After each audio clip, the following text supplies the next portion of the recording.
I know you're gonna dig this.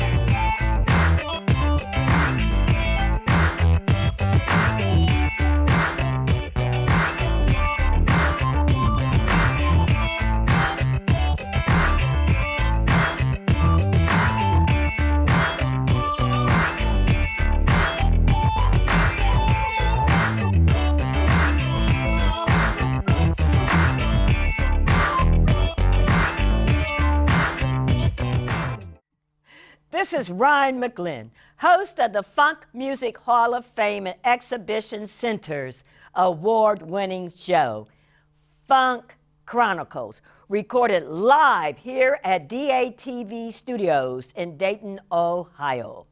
Zooming in all the way from Minneapolis, Minnesota, Alan Leeds, music executive, tour manager, writer, archivist, best known for his work by organizing performance and concert tours for artists such as James Brown, Prince, D'Angelo, and Chris Rock.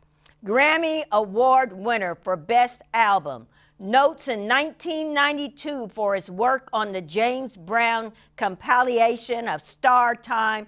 Also penned the liner notes for the 1983 Prince box set of the hits, the B-sides, and co-writer of the James Brown Reader with Nelson George. Welcome! That is such an awesome introduction for one person. Oh, it just means I've been around a long time. I understand that. So it is so good to have you, Alan Leeds. And let's start, what we want to start off is, how did you get into the music business? How did you get into all of those things? And we'll lead up all the way to how important funk is. So start off with your early childhood or how you got introduced to being a part of the music industry. Well, let's see if I can do a short version. Like a lot of people in the old days, meaning the music business used to be a mom and pop business before all this corporatization.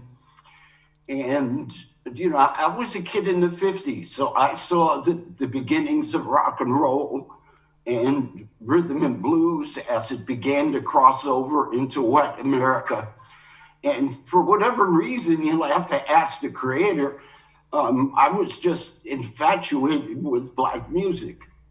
And my mother tells me this goes back to when I was like 3 years old and be in front of the TV. And if Nat King Cole or Louis Armstrong came on TV, I got all excited. So go figure, it was just in the blood. There was just something about black music that spoke to me. Now, of course, I never had any idea I would spend my life in that milieu, but luck would have it, being a huge fan of the music, I did have an uncle who was the program director of a radio station in New York, who used to send me boxes of free records, duplicate copies of the records that the companies would send the radio station, and so on and so on. And I also had an aunt who worked for a publishing company, a new music publishing company, who also sent me free records. So I was getting, as a kid, boxes of these records. Of course, in those days, they were little 45s with one song on each side. But I was like a babe in heaven, because I'm getting all these records. And a lot of them were records that weren't played on my, the radio stations I was familiar with. So I began to explore all these other artists that most young white kids in those days had no idea who Bo Diddley was, or Fats Domino, or even Little Richard. And I got into this music and just continued to follow it and read about it and so on.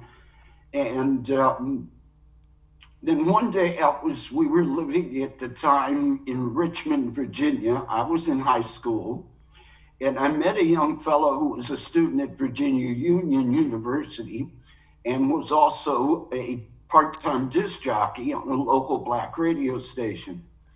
His name was Clayton Brown. We became close friends. I started hanging around at the radio station. A spot on the radio at the radio station, after a year or so of hanging around, a spot opened up. The program director took a chance on putting this little white Jewish kid on a black radio station. And there I was. Now I was getting paid to play these same records that I love playing at home. I thought that was a great deal. And but I had no ambition for broadcasting as a career. And there was a method to the madness, because the radio station that I worked on promoted the majority of the black music shows that came through Richmond. So I got an opportunity to go backstage at all these shows because I represented the radio station, and meet the artists, meet the managers, meet the booking agents, and so on. So I was making it, I'm still in high school, but I'm making all these connections. And one of them was with James Brown. I was asked to go to his hotel and do an interview to hype one of his concerts in Richmond. And I was shaking like a leaf because he was already my favorite artist. And I walked into this hotel room, and I'm not sure he expected a white kid, being it was a black radio station. But there we were, and for some reason he took to me, and we stayed in touch, and I would follow his show around whenever it was within 100 miles of Richmond. If he was playing Richmond, I was there backstage. Charlottesville, Norfolk, Roanoke, into West Virginia, Washington, Baltimore, that whole area, wherever he appeared, I'd be backstage, just hanging out, making a pest of myself. And being the kind of mom and pop business it was at that time, and we're now talking mid to late 60s, eventually he needed somebody, and I was there and ended up with a job working for James Brown in 1969. Go figure. Wow. What was that job like? What was that job with James Brown? Well, it was pretty crazy because he was, he was a demanding boss. And our relationship, I met him in 1965. So we had known each other for 4 years before I went to work for him. But of course, the relationship was that I was a disc jockey. Now, he relished disc jockeys because his success was in their hands. He wanted disc jockeys to play his records. And if radio didn't play your records, you couldn't sell your records. And if you didn't have hit records, you couldn't sell tickets to a show. So everything was dependent on him getting his records played. So needless to say, any disc jockey who was on the radio, he wanted to make them his friend. So we had a very friendly, drama-free relationship as long as I was playing his records on the radio. But once I went to work for him, things were a little different. While I was a disc jockey, he referred to me as Alan. When I went to work for him, I became Mr. Leeds, and he expected me to call him Mr. Brown, which of course was fine with me, but it kind of symbolizes how the relationship changed. And he was a very sharp businessman who always knew statistics and data as to his record sales. He would call into the office every day from wherever he was in the country to find out what were the record sales of the day. It was just like somebody checking the stock market. 5 o'clock in the afternoon, he would call in and say, what did we sell today? And one of us, whoever answered the phone, would have to be prepared with the answer. And you better have the answer at your hands.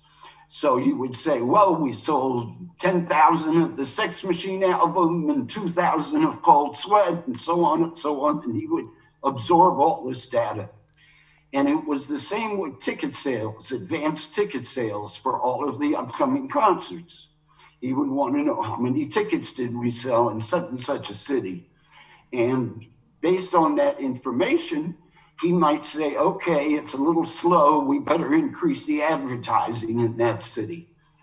Or not, depending on what the sales were. So he was always on top of every aspect of what was going on. And you better have the right answers.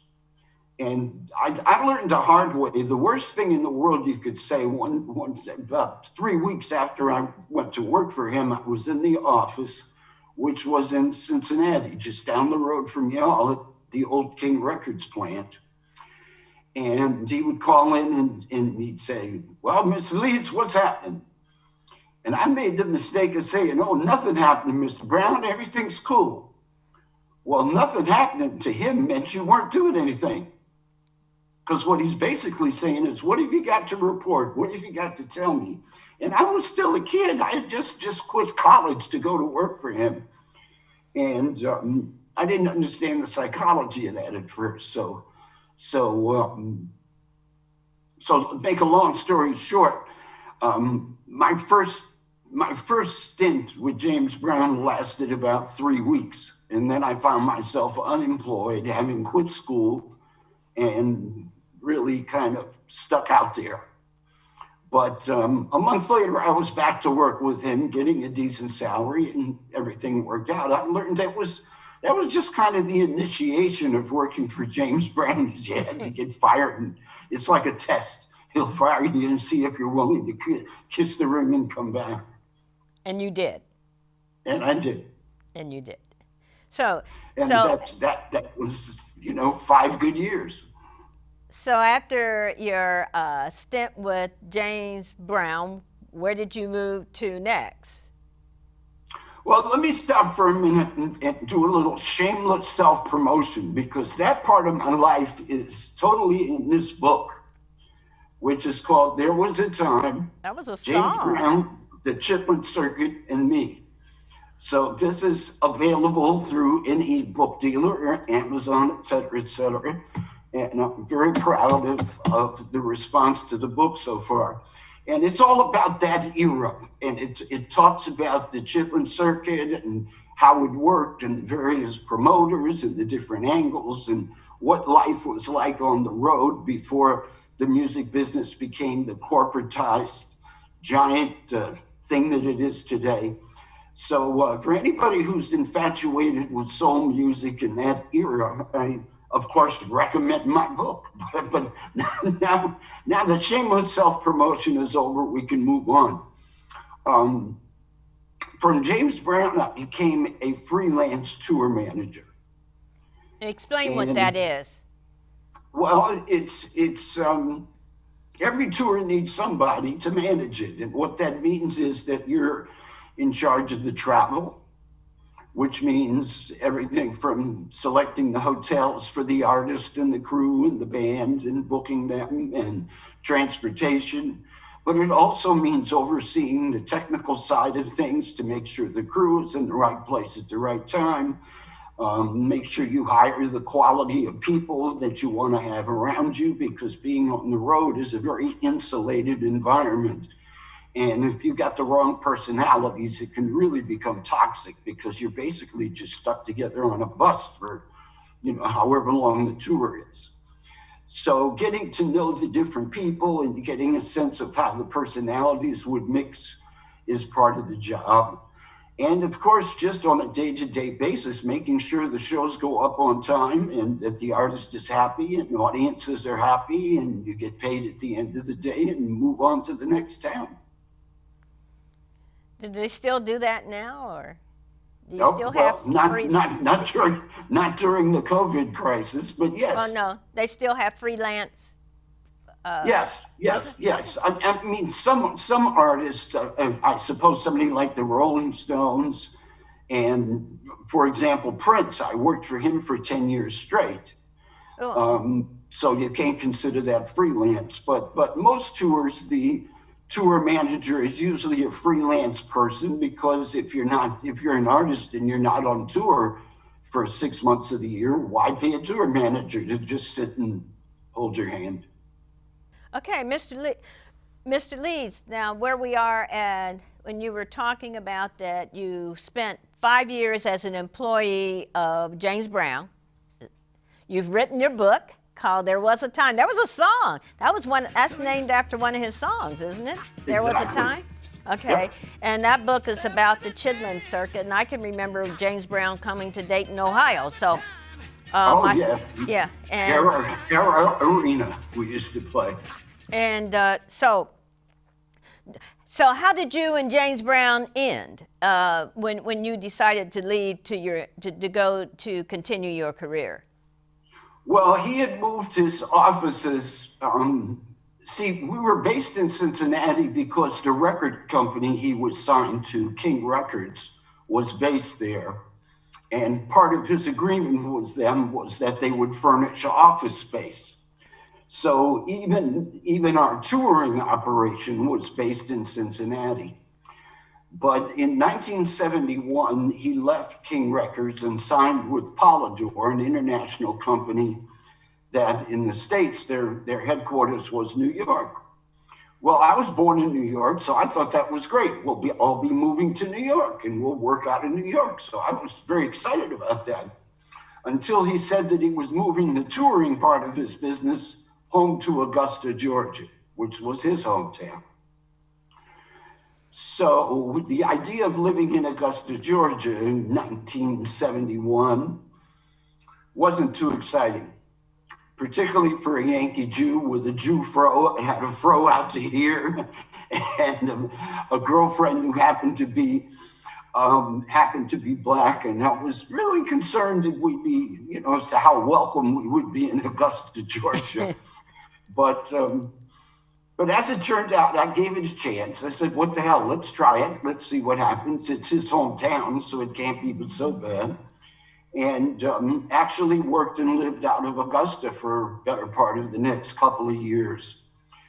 But that was enough. I'm a big city kid, and the idea of living in a small town with one movie theater and, the lack of any museums and professional sports and all of that, just the lifestyle, it just got a little tight. So, and I had kind of come to the point where I felt I had learned about everything I could learn from that experience of working for him, which to be fair was a hell of a lot, because basically he taught me the business. I learned it from the ground up.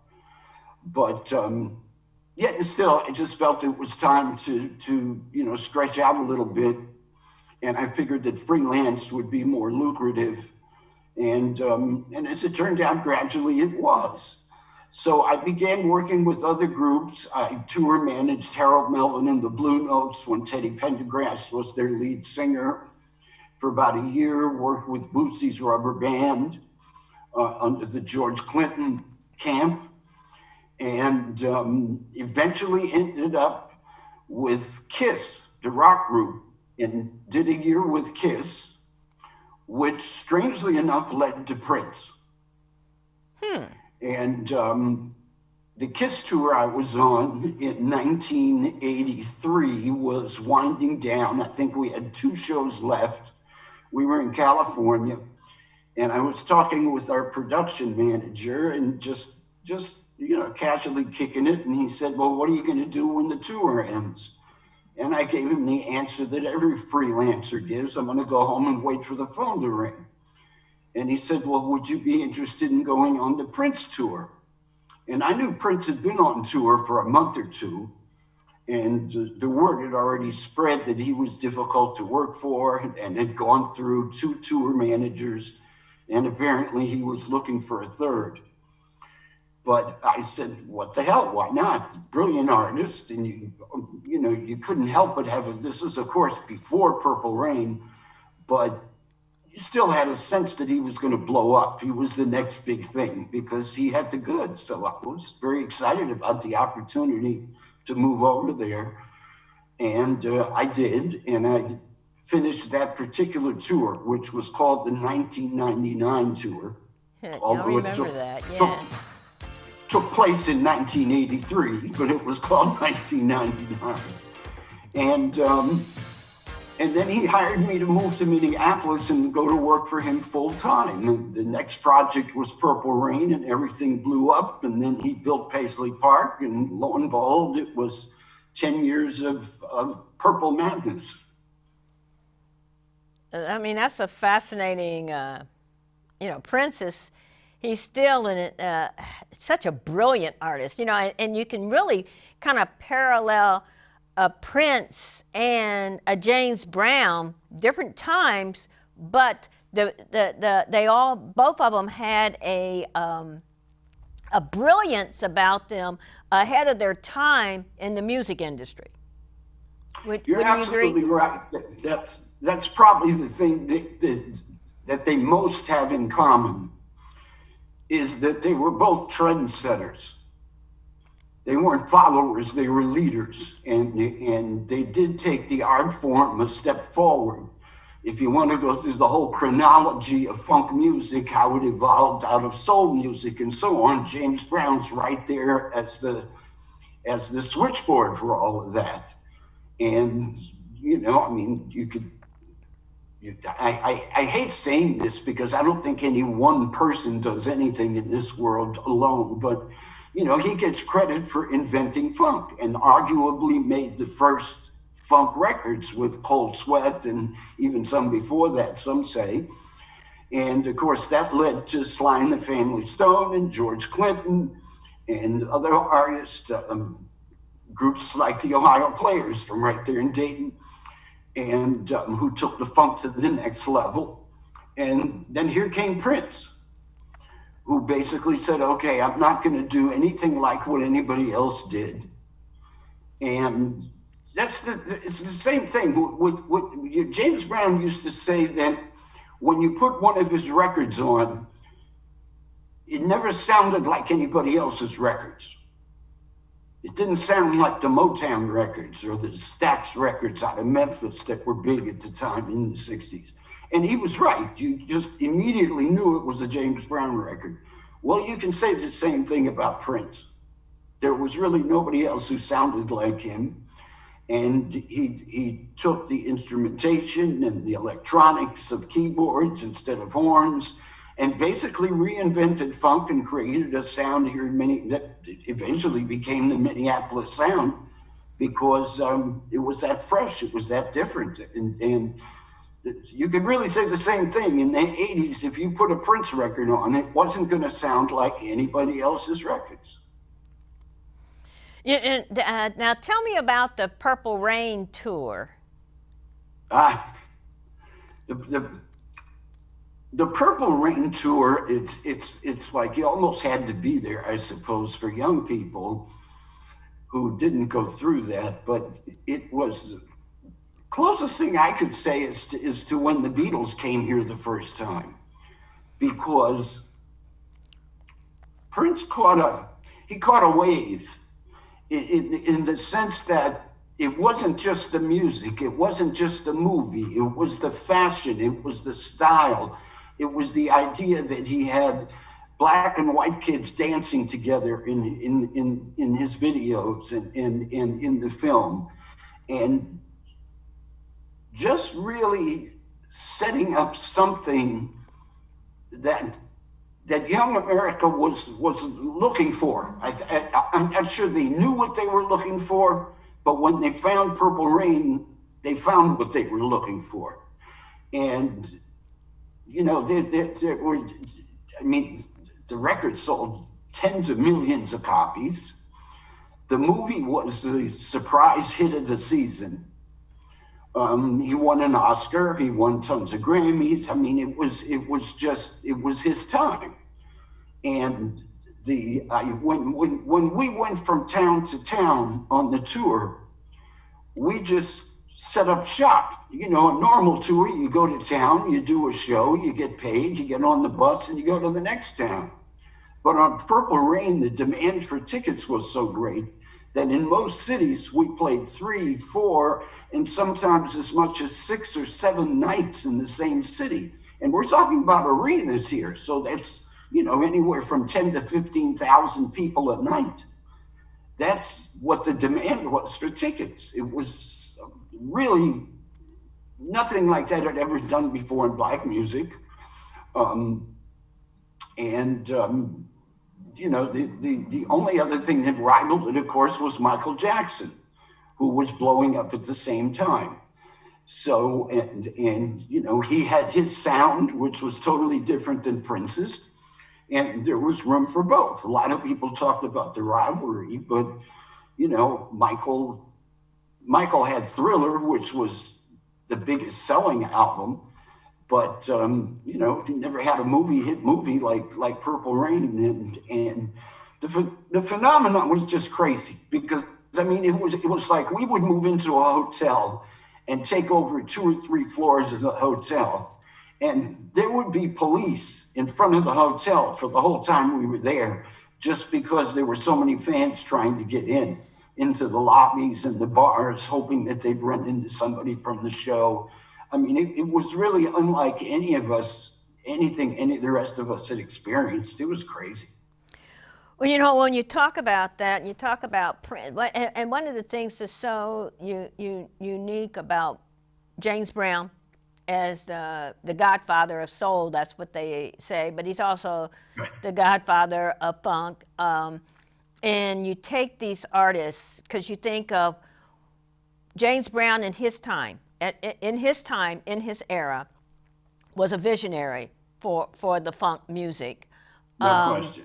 And what happened was he laid the groundwork for a Prince to be able to take it to the next level. But I still want to give credit to both of them as being visionaries within the music realm, because you take James Brown. He had his horn section, and he's the one that started out with give the drummers some, to make drummers even become important in the orchestra of music. And you see, and then you take Prince. We got to give him credit for tapping into having a girls group, other than, because at that time, during the time we did have like the Supremes were like number 1, and sure. And so out of his movie, Purple Rain, his friend Morris Day, is it Morris Day? Mm-hmm. Sure. Okay, Morris Day, the Times, they come out of that, the Vanity, and so they a lot of what I want to call they spurred a lot of other music groups. Sure. As the core. Absolutely. Absolutely. Well, they were both very ambitious and very prolific, so that they had the kind of creativity that allowed them to not only continue writing and creating their own hit records, but also hit records for the groups that you mentioned with Prince, Morris Day and the Time, Vanity 6, Sheila E., The Family, my brother Eric, his jazz albums that Prince helped with and supported. And of course, James Brown had the JBs, he had Bobby Byrd, he had Vicki Anderson, Marva Whitney, Lynn Collins, and these were all satellite projects that he wrote and produced. So they were very similar in that sense. Not that they sounded alike or that they approached the music the same way, but their ambitions and their level of creativity, and as you say, visionary, that's exactly right. They were very similar in that sense. As was, let's be fair, George Clinton, who was doing the same thing in between their years. And of course, Prince was a huge fan of Sly and the Family Stone. And I think that's what influenced him to have a mixed group, not just racially, but sexually. And that was also part of his determination not to be pigeonholed as a black artist. he wanted to make sure that he got attention from pop radio and pop fans. And was convinced that his music would be universal, and he was afraid of being pigeonholed because, let's face it, the industry did that. And what happened, one of the things that was so interesting is that it is my understanding at one time, Prince was the opening act for Kiss. Was Prince the opening act for Kiss at one time? No, I don't think he ever opened for Kiss. I know he did a tour before I was with him. He did a tour, one of his early tours. He opened for Rick James. Well, yeah, and there was a lot of competition on that tour, from what I've heard. Yeah, and I think from the competition, the competition with he and Rick James is that what he learned from the Rick James experience was not to be, I think the Rick James experience was the one that taught him to be broader than an all-black group. Because I think so. Although he already had, when I think about it, his original group that toured with Rick James was already a mixed group. Bobby Z, a white drummer, and even before Lisa Coleman, Gail Chapman, who was a white female keyboard player. So his band was already mixed, and I think that was more inspired by Sly and the Family Stone than anything else. But the main thing is all those people fit. They really did fit Prince's vision, not just visually, but musically, and they were compatible. They belonged together. They weren't just cherry picked and randomly cherry picked because of their looks. It was a legitimate group that gelled and really was very cohesive, both personally, socially, musically. Made a lot of sense. That's who Prince was. And I want to, and I think that I am correcting myself that Prince opened for the Rolling Stones. Correct. And not Kiss. So I just want to make that correction there. It was, I knew it was a famous group, but I wasn't sure whether it was Kiss or the Rolling Stones, but it was actually, he was the opening act for the Rolling Stones. Yeah. Okay. And I mean, I just wanted to make that information correct. As we talk about this, I mean, I know you did the tour with D'Angelo. Do all these different groups that you've been with, you can still see the underlining of the funk music in these artists, because the funk is something that is so unique that no matter how you try to get away from it, unless we're talking about jazz or classical music or some other thing, that James Brown, that Prince, that Ohio Players, the Lakeside, you can hear it in there somewhere. Do you agree with that? Absolutely. And I've been I'm very blessed because I basically have had a career of getting paid for my hobby. I was, the most of the artists that I worked for, I was fans of. And, my personal taste in music is a little bit broad. It's a lot of jazz, some Latin music, and but my centerpiece is funk, and I live and breathe the funk. It's like, if you're into it, you're into it. There's no halfway. You're either funkified or you're not. And I was funkified a long time ago. So, you put on, if I was stuck on a desert island, you could only choose one or two records. They're going to be funky records because I'm going to need that funk to keep my mind positive to get off that desert island. You can feed off the funk because it's not just a rhythm, it's a spirit. And it's a spirit that basically tells you, forget the rules. Don't be afraid to break the rules. Do whatever you got to do and be you. I like And that. You know, while we're there, let's talk about your Grammy. Tell me about your Grammy. no, it's the biggest surprise of my life. I was asked by Polydor Records to contribute an essay for the booklet that was going to be in a box set. They were preparing a box set of all of James Brown's hits. And this is back in 1991. So I wrote an essay, and it was in the booklet, along with essays by other people, including one by Mr. Brown himself. And lo and behold, I was still working for Prince at the time, and I got a call from a friend at Warner Brothers Records saying, "Congratulations."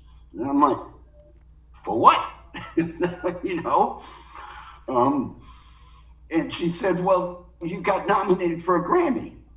And I'm like, "What are you talking about? How in the world?" Well, I'm not sure I even knew there was such a thing as a Grammy for the best liner notes. But lo and behold, we won the Grammy.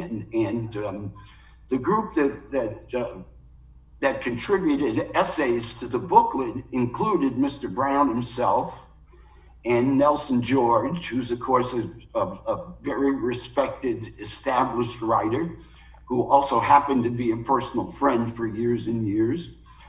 Along with Harry Wanger, who is now a vice president of A&R for Universal Music and still works with the James Brown catalog, as do I, because it ended up being a permanent relationship with Polydor, which became Universal Music. And I've been working on the James Brown projects that they do ever since 1992. But you have the Grammy there to show it. You got the Grammy. It's a funny thing because we have this. Oh wow! And of course I'm proud of that. But I always say that if the house were to catch fire, I'm going to grab this and save this before I save the Grammy. And the reason is this is the booklet that won the Grammy. And I had a lot of James Brown people sign it, and I don't know that this is going to show up here, but this is his signature page. And Mr. Brown wrote, "To Alan, always think family. You're the best. Thank you for helping with our Grammy." So the idea that the guy I idolized as a kid would write that, and we actually shared a Grammy. I grabbed the book before I grabbed the Grammy if the house catches fire. You know, that's so historic, that's so emotional, it's so many words to be able to describe that, but I could never imagine how much that meant to you. It certainly did, and I mean, you know, the Grammy is certainly great. Listen, anybody wants to brag, I have a Grammy, particularly for a tour manager. I don't think there's any other tour managers that have Grammys. But like I said, at the end of the day, it's what this booklet represents, because it just represents the idea that it really represents the idea that dreams can come true. Now, I realize that sounds pretty altruistic in this day and age where we're fighting for rights and fighting for all kinds of things that are wrong in America that need to be fixed. And I realize that spending my life putting on R&B shows, musical shows, or comedy shows, it's not curing cancer. It's not curing COVID. It's not, buying ventilators for those who need it. So I have no illusion that my life is important in that sense. But I certainly do represent those who have been able to live a dream, because 50 years on the road working with all the artists I ever idolized as a fan, I ended up knowing. Most of them I worked with. The rest of them I got to know personally. And it's just, sometimes I think back and I just say, pinch me. Could this all have really happened? It was just, so much of it was just being in the right place at the right time, I suppose, because the only job I ever chased was James Brown, the first one. And it's the kind of industry where, you know, it's a little bit of a club. Once you're in it and accepted, and people think you're an okay guy and you know what you're doing and you're good at what you do, then it's pretty easy to get jobs. And for some reason, the jobs that came to me were just so often the artists I like. I'll give you an example. In the 90s, a friend of mine who worked for Sony Music gave me an advance copy of an album called Urban Hang Suite by a kid named Maxwell.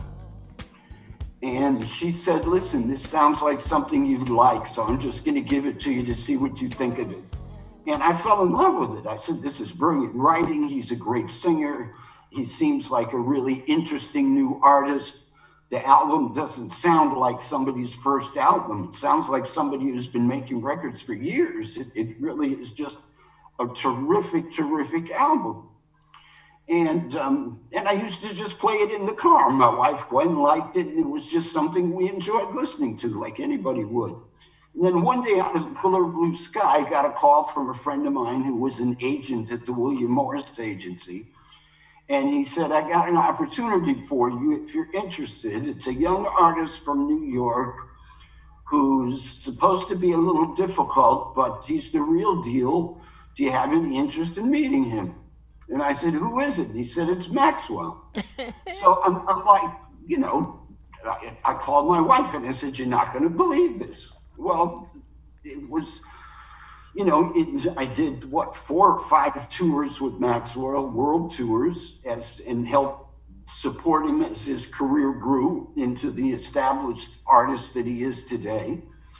And during the course of those years, crossed paths on a couple of occasions with D'Angelo, whose record, Brown Sugar, I was in love with. Again, I thought it was a brilliant album, something way above what you'd expect from a debut album from a young artist. And I just said, Jesus, this kid is like a throwback. He's like Sam Cooke reinvented. He's the most soulful singer I've ever heard in my life. And lo and behold, out of nowhere, I get a call from somebody who says, D'Angelo wants to know if you're available. He's familiar with your work with Prince and James Brown and so on. So it's like my whole career has been this crazy set of coincidences like that. And even Prince, it was the same thing. I wasn't a Prince fan. A girlfriend of mine in the early 80s, in 1981, dragged me to a Prince show. She had good seats, and she said, look, you'll like him, just trust me, come. And I didn't want to go. I wasn't even interested. And I left there totally blown away because he was just that good. And I remember saying to her on the way out of that theater, like, geez, that's the kind of guy I'd like to work for one day. And 2 years later, I stumble around and end up working for Prince. So it's like, I guess God looks out for fools, because I never had a career plan. I never had a strategy. All of this just kind of happened. And I guess it was God just looking out for me, because I don't know what I would have done if I didn't get these opportunities. But, but I guess that's the spirit of the funk. It just kind of draws funketeers together. Somehow we find each other. And I believe that. I believe there are some folks that plan their careers and they kind of follow the path a little bit. And then there are those of us, and I include myself in part of that, it's just that, you know, God just keeps directing you in taking you on different roads, and, you know, you just keep traveling and letting him drive, and you just be a good spiritual passenger and do what he asks you to do. So I can appreciate what you're saying. You know, one of the things I want to say to you, Alan, is that the information, the stories that you have relayed and talking about your experiences with James Brown, Prince, and to even think about those two in a comparison contrast way, that they're still were the same, but in a different time and era.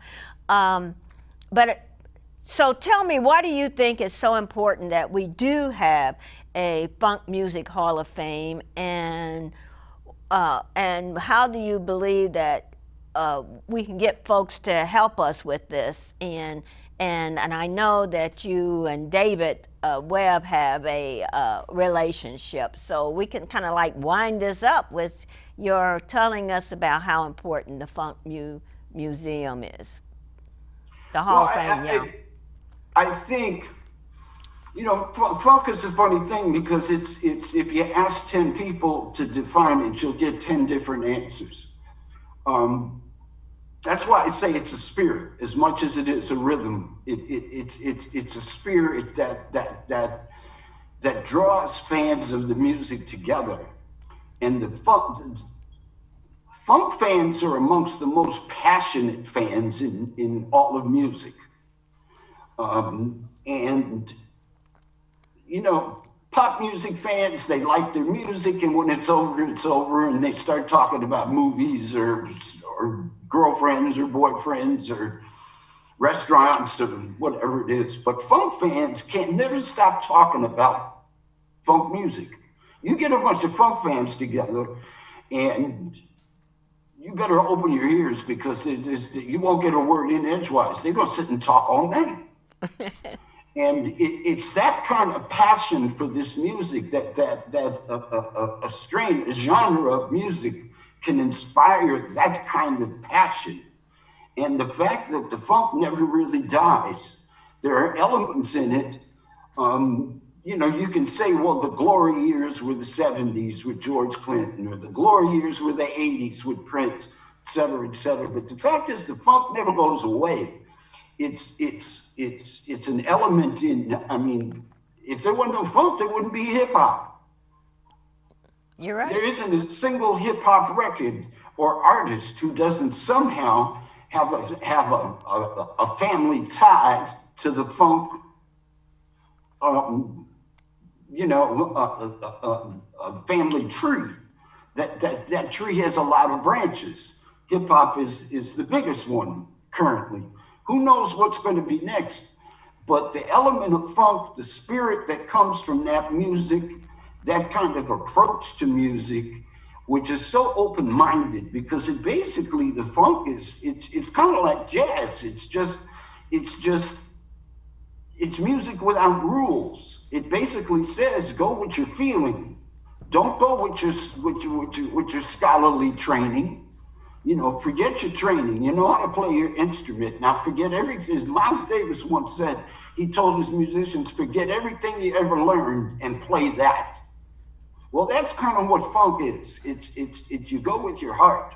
So it is a spirit, and it needs a mecca. It needs a place where funk fans can come together and debate about which band is better, the Ohio Players or the Barcades, and have those debates that we funk fans love to have. We do it online, we do it in person, we do it at seminars. There has to be a headquarters for this.